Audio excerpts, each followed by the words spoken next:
All right. Welcome to Health a Second Opinion. Dr. Chad McDill here with you, chiropractor practicing with Max Living here in the tri-state area in Trenton, Georgia. Now, folks, I really want to talk to you about how we should be able to reopen schools, how it's going to be safe and effective for the future of our children, and then very importantly, how to help us make sure that schools stay open, right? Right now, there's so much fear and uncertainty that we need a little hope and certainty as to why this is going to work and how this should work. So today we're going to be spending a little time on how viruses work and literally why our children are going to be able to go back to school and how that should allow us to stay open, and then what we should expect to be able to make a difference, right? Right now with the search for certainty, it is about what we can control and motivating ourselves to stay on point with that. And so when we think about these things, one of the things I'm going to do personally to make sure that our schools stay open is to help our teachers stay healthy. So as you read that banner that's floating through there right now, we're going to be talking about helping why our staff are the most important people to keep healthy, to make sure that our schools stay open and that we can maximize our time at school and make it effective and reduce our fear and anxiety and increase our hope for a wonderful, successful opening to our school year. So as you can see, we're going to make sure that in the office we allow the staff and the teachers to get access to the best health care in the world, and that is Max Living with the 5 essentials. And so when we talk about the 5 essentials, it's going to be able to help us reduce the comorbidities that make someone susceptible to being a good host or someone who can become not only be exposed, but then reach an infective stage and then infect other people. And so the best way to do that is through keeping people healthy with the 5 essentials, which is maximizing the mindset, the connection between the brain and the body, your nutrition, your exercise, and the ability of your body to detox. So I've sent it out to several people that we're on right now, and we might be getting some mild interruptions from cell phone and in text with questions. So let's dive right into building certainty as in why parents, you should feel more confident in allowing your children to go back to school. So when we look at these things and we start to focus on this, these charts are here on this axis is viral load. Hopefully you can read this pretty effectively on your whatever device you're using.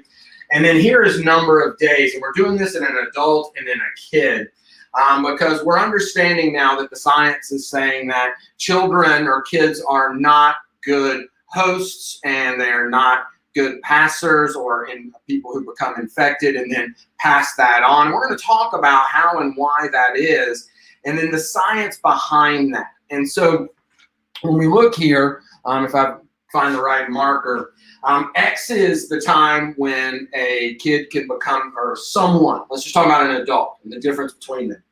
So someone gets exposed, an adult. Day 1 is exposure day. So what happens and what determines whether or not this person is going to become sick? Because one of the things that we've blurred the lines between is that people believe that just because you got exposed means that you're going to get an infection, which is not true. Because your immune system determines and your health determines whether or not that virus is going to be able to get a foothold in you and reach an infective stage. And so the risk factors are things we're seeing that obesity seems to be one of the biggest ones, heart disease, diabetes, cancer, lowered immune system. Having any or all of these things down here increases your risk that at stage X, day 1 exposure, by day 14, you'll be symptomatic or expressing the infection. And so what happens is there's a 0 point on the line. And hyperbolic change is the way viruses infect people and that infection rate goes. And so we look at this as we draw this line here. This is the typical pattern of any infection from a virus and how it moves through the person, because it's all about viral load. And so there's been all this confusion about, can someone apparently 2 days prior to becoming symptomatic, a person can become infected. And so it's all about this curve right here. And let's go ahead and make this area right here I. And as you can read in the key down here in the bottom, I equals infected. So at some point on this curve, you know what, let's move that a little bit because it's going to allow me to draw better. Let's move it to here. And then up here will be S, where a person is symptomatic. So at the top of the curve is the point where that person, from their day on, let's just say day 14, they become symptomatic and they're feeling the infection. Well, at some point right in here, and typically we're learning that it's approximately 2 days prior to symptoms, that a person could become infective to other people. Why is that? It is because their viral load, as the virus caught hold, because of their lowered immune system and because of obesity, diabetes, heart disease, any of these comorbidities that had reduced their immune system down low enough to where this virus got a foothold in them. So then they reached this 2 days prior to becoming symptomatic. So 2 days prior to becoming symptomatic, someone could become infective. Now, and this is going to relate to why kids are going to be able to go back to school and be safe, the children themselves, which is, as a parent, is our primary concern, right, as we go into this beginning of a new year. And so when we look at this, it's all about the fact that the viral load was building without symptoms, and then it reaches a threshold where it crosses over from being, they can't pass it. Not only are they asymptomatic, but they are also not at a viral load where their breath, their mucus, their saliva, all these things are not at a viral load quantity in their exhale that if you even inhaled it, would it have enough viral load to become infective to another person? And that this is approximately 2 days prior to the symptomatic stage. So this is how it is in adults. And this is the idea has always been to, no matter where you are on this curve from exposure day, it's all about masking and social distancing. And we're not going to debate the validity of these things in affecting this curve and bridging the gap between day 2 and symptomatic when a person knows to stay home. We're not going to talk about that. What we're going to talk about is why children are not good hosts and are not good vectors or passing this on to other people, and that is because of this same hyperbolic type of growth pattern that viruses show, this virus also. And in someday soon, we're going to learn why, but in the current times, just like with many other things, it takes maybe 10 years later before someone will know the exact chemical or immunological reason why children aren't as good of hosts to this virus in particular. And but I have a theory on that, which I'll state here in just a moment. Making sure to stay hydrated while we're doing this. So here's the thing, and I believe that it is about chronic and systemic inflammation, which is why people with heart disease are showing different signs, which is why people with diabetic inflammation are showing different things. That's why we're seeing this vast spectrum of symptoms and presentation and things. I believe that 20 years down the road, we're going to find that it was this underlying amount of inflammation and where it was in the person that this virus finds its ability to replicate free of the immune system. That there was something in our immune systems that, in the way that our immune systems are built, that in this inflammatory reactional places in the body that there's a limitation with this type of RNA virus, and only time and science will tell. Just like everything else, it'll probably be 20, 40 years down the road when it's we figure it out, or it's declassified, or whatever. So when we look at this, now we're going to move over here to kids. So we've got to have this background of knowledge of how viruses work, and then what happens in children, and that they're not good hosts and not good transmitters, isn't just because they're asymptomatic. It's that the symptomatic stage is when the viral load is reached enough of a threshold to overwhelm the immune system, and the immune system ramps up and we reach the symptomatic stage. Well, here's the thing. In kids, it's never going to reach, not never, but most of the time, it does not reach that point. And the kids, we understand, are not, because of some immunological reason that we're not quite aware of yet, they're not reaching this point. And so since they're not reaching this point, the virus doesn't replicate in this hyperbolic type of growth pattern. It just simply doesn't reach that threshold.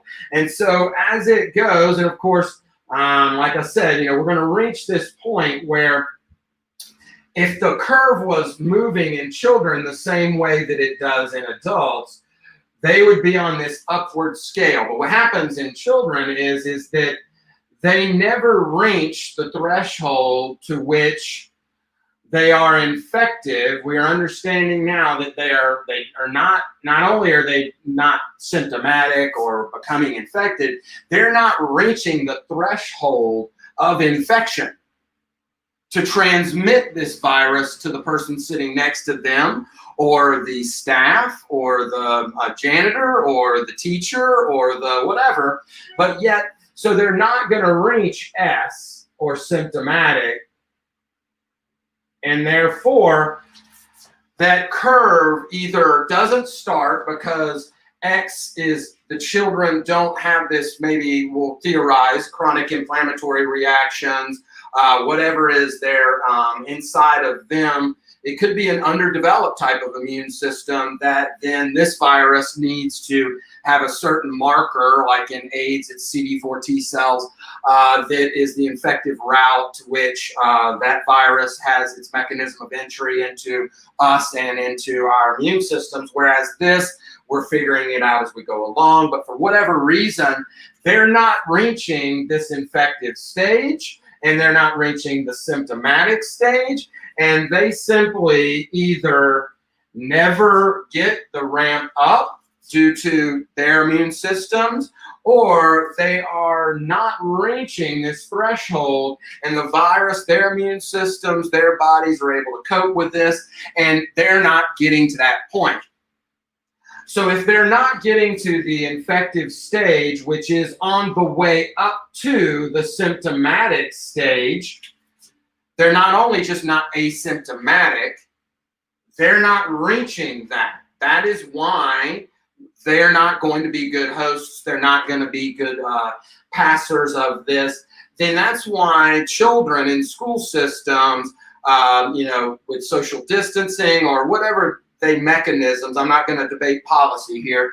I'm going to talking about the science behind why they're dropping off of the curve, and the virus is either not getting started or they're not reaching these thresholds, and therefore putting them in a group is not going to be a threat.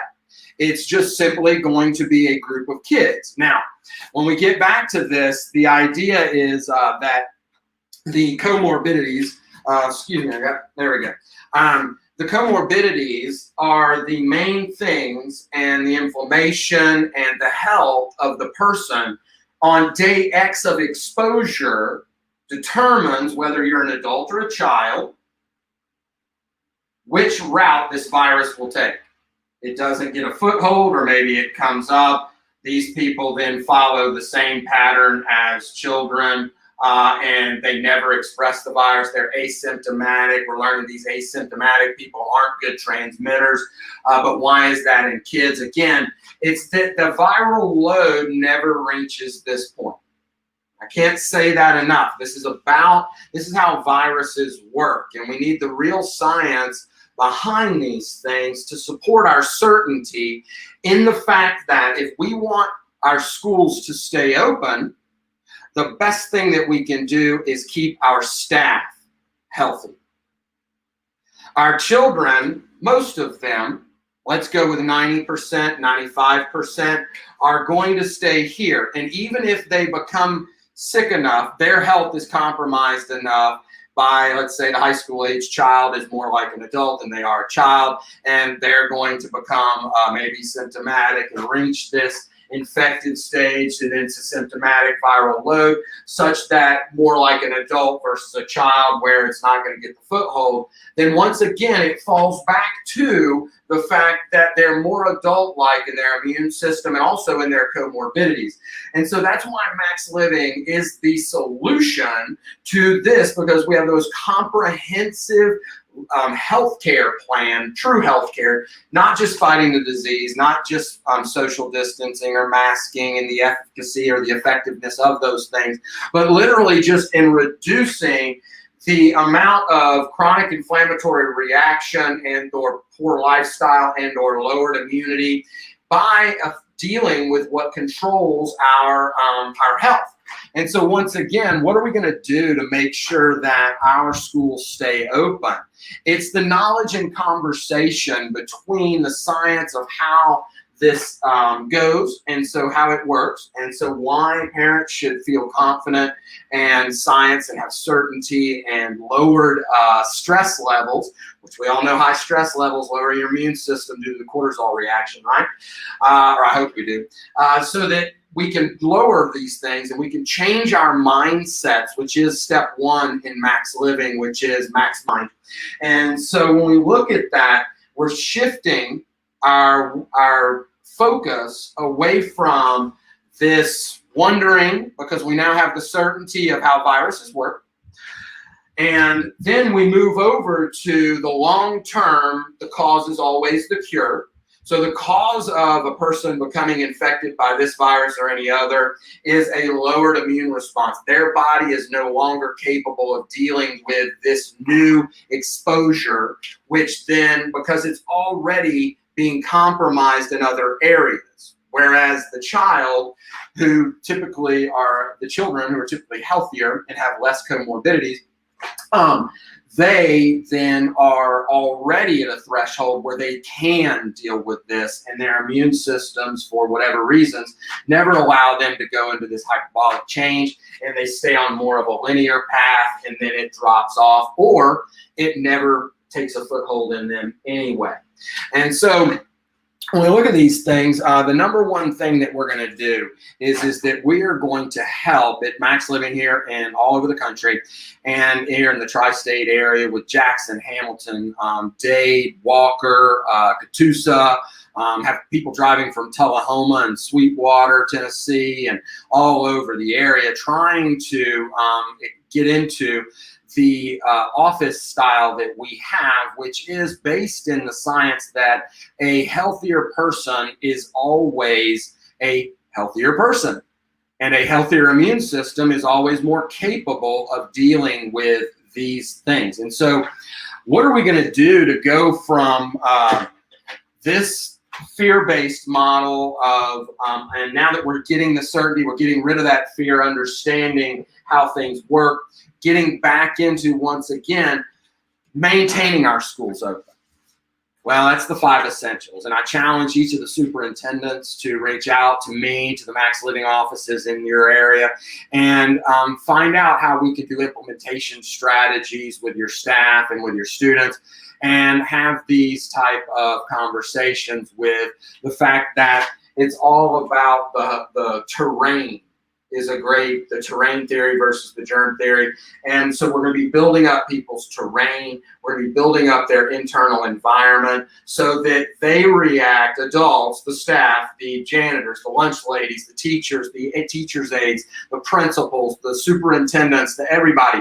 Let's start the movement of improving the health of the staff so that we can have a successful school year by maintaining it open, because the only people who are at the greatest risk are the staff. They're the ones that are the most prone to become sick and therefore become infective and then get sick. And so the only way to deal with that long term is to improve the health of our faculty, our staff. And so how are we going to do that? Well, folks, it's called the 5 essentials. You know, if we want to get I love the 5 essentials. I know it wasn't planned this way, but yet I love getting a grip on our health, getting a grip on the science, getting a grip on our certainty. It's the 5 essentials and that ability to grab hold of hope due to the fact that we can control certain parts of our environment and our internal health. And so what is that going to do? What's that going to look like?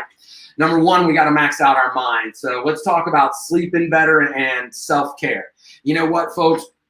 The fact is that we all understand that sleep is of a huge concern. It's when our bodies rebuild, our immune systems reboot. So make sure that you're trying to shut down the blue light devices and you're getting more of a bedtime schedule. You're doing things at the same time. You're minimizing light and you're having a cooler sleeping area so that you can get better sleep and that you're prioritizing it right now. More self-time. What are you going to do to have more prayer, meditation, and more self-care? You know, for me, it's about exercise and playing with my kids and just the things that I can do, more meditation, and focusing on integrating those things into my daily routine. And so what are you going to do? What's your max mind? What are you going to do to have more?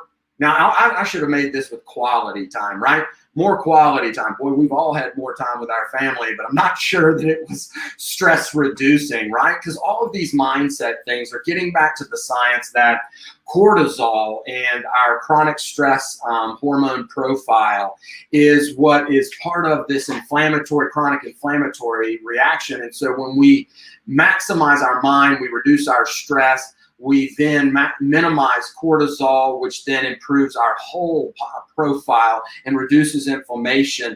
Maybe, I don't know, maybe you can have more date nights. And you could do it. Hey, we got Bacasia's and took it to the launch up at the hang gliding area. And that was our date night, you know, get some to-go food, taking it out and sitting outside on a beautiful, watching the sunset. All of these things are going to give you more energy to do what is considered to be probably essential number 3, which is more exercise. Make sure you're getting at least 3 days a week.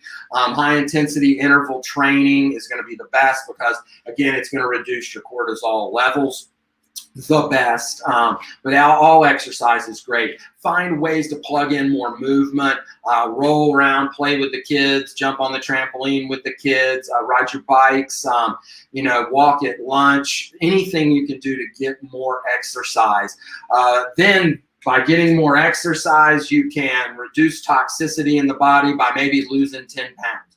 Why did I say 10? It's about the fact that you might need to lose 100, but the first step is the first 10. So go ahead and plug the exercise in the fact that this is essential number 3. This is your nutrition. Focus on the fact that, goodness gracious, y'all, my wife and I were talking about the fact that they were having clicking links and things that for the pre-ordering food and snacks and all this stuff for our kids going back to school. And it was like Oreos and trash and pretzels and smart food with like crunch berries in it. Who knew, right? I mean, who knew that Captain Crunch had gotten on board with smart food and that this is a new thing? Next thing you know, we're going to be putting deep fried Oreos in our kids and we're going to call that snack. And yet we know that every person, if you reach a threshold of sugar in a certain serving for the next 6 hours, your immune system's suppressed. So what? We're going to allow our children to binge out, and not allow them, we're going to promote it by feeding them snack and all of these things at school lunches and all this processed packaged food that within 5 seconds of it entering their mouths, it's turning into sugar, which is suppressing their immune systems for the next 6 hours. How can we expect our staff who is handing these things out to them to resist the temptation for all of this? And once again, we've said that, and I've said the key to opening and maintaining our schools is the health of our staff. And so what are we going to do? We're going to implement these 5 essentials for the staff by making sure that every teacher, every staff, every person who's employed by the school systems in Dade, Walker, Hamilton, Catoosa, Jackson, DeKalb, of course, Hamilton County, these school systems have access to this type of real health care where we're reducing the risk factors by implementing these 5 essentials. So we got to get back to healthy school nutrition. Pack your kids' lunches, make sure that it's low in sugar, high in fiber, lots of different things that are anti-inflammatory. We got to reduce the inflammation. The problem is that a lot of our kids today are getting back to or are moving into they're having obesity issues. They're already having heart disease issues. Their immune systems are lowered. They're not getting enough exercise, and that's making them have this immune system that acts more like an adult in this case, which in this case is not proven to be a great thing, in that there's some linchpin that allows children to mostly bypass this curve ramping up to become infective and or symptomatic, and they simply either don't develop any viral load, or it then tapers off before reaching the infective stage or the symptomatic stage.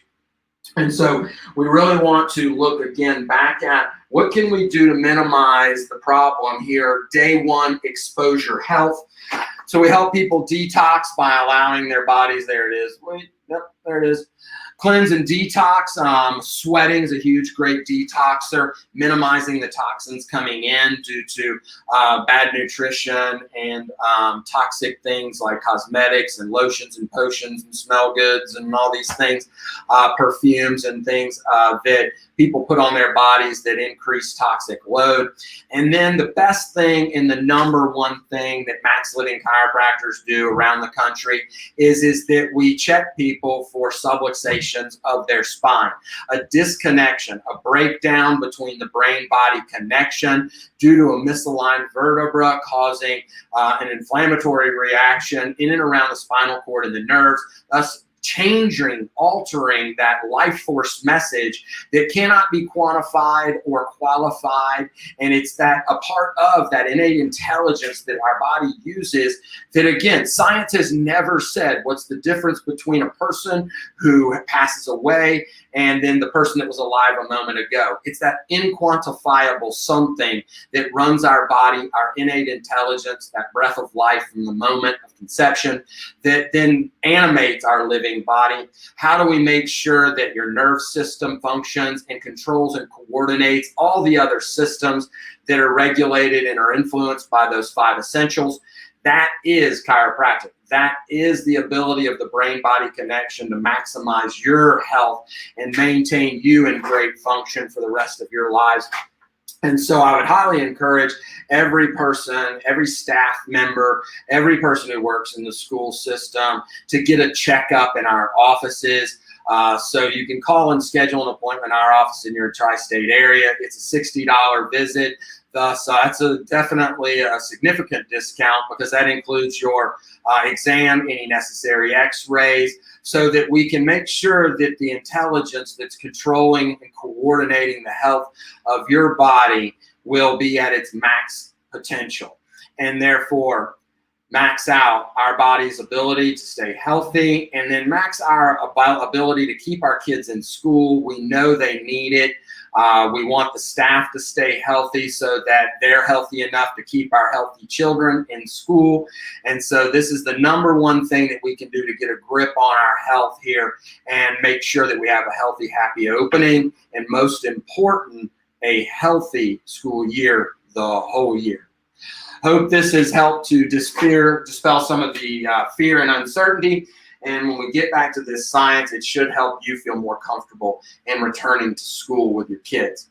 This is Health Second Opinion. Dr. Chad here. I look forward to seeing you next week on the same channel. See you now.